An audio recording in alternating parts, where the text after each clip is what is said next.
welcome to the interior of a 2020 Lincoln Navigator. Today we're going to be going over the infotainment system, which in this vehicle is called Sync 3. However, since we're in a Lincoln, this is a reskinned version of Sync 3. Basically, it just means it has different colors, it's fancier, it has a few different features that are pertinent to luxury car buyers. So we'll start by going over the layout. This is your basic home screen right here, and the most important buttons are along the bottom, all your quick access panels. So we'll start audio right here. Pretty basic audio setup, very easy to read. You can change your source right up there. Very clear, obvious. It doesn't make you dig through settings or anything like that. I like it. The next one, climate. So you can adjust your climate control through the infotainment system, but I find that just using the hard buttons down here is a lot easier. So you really no need to mess with it through here. Phone, pretty basic. If I had a phone paired, you'd be able to make phone calls, answer text messages through voice, etc. And of course, this car has Apple CarPlay and Android Auto functionality, both wired, not wireless.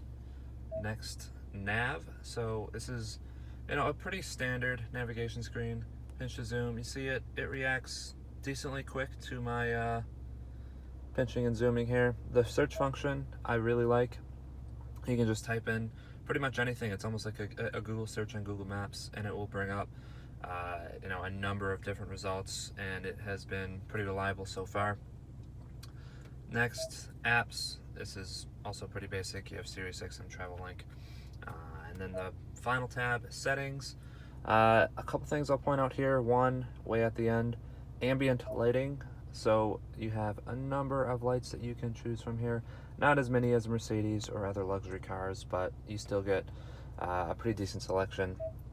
And finally, I will also point out a couple Lincoln luxury features. So the seats button here, you can access, so you can get to adjusting your lumbar support and the very, very customizable seats through here. And then there's also a massage function that you can turn on via here, or all the way on the other side here, you can adjust via these buttons on the door that do the same thing, that you can toggle through just via hard buttons instead of the touch screen. But we'll turn massaging off for right now and move over to the instrument cluster, which, just like the infotainment system, very, very minimalist. So you'll see just a basic tach and a super basic speedo there. Thankfully, you do have a digital speedometer, so you're not wondering what's in between those 20-mile-per-hour segments. You do all your customization of a layout via this little arrow button here with the back on the steering wheel. There really isn't a whole lot you can do here. So here I will scroll through the various screens using that little toggle switch, trip 1, trip 2, get some fuel economy information. All around, pretty basic layout. There just isn't a ton of customization like, say, Mercedes or BMW. You can swap through totally different screens. But it looks good, it's clean, and it feels like Lincoln's own brand of luxury. So overall, I really, really like this setup. The screen, one thing I wish is that it was a little closer to me. I'm not that short of a guy, and I still have to really reach my hand out there to reach the top right of the screen or the bottom right. So other than that proximity thing, I think this is a fantastic setup.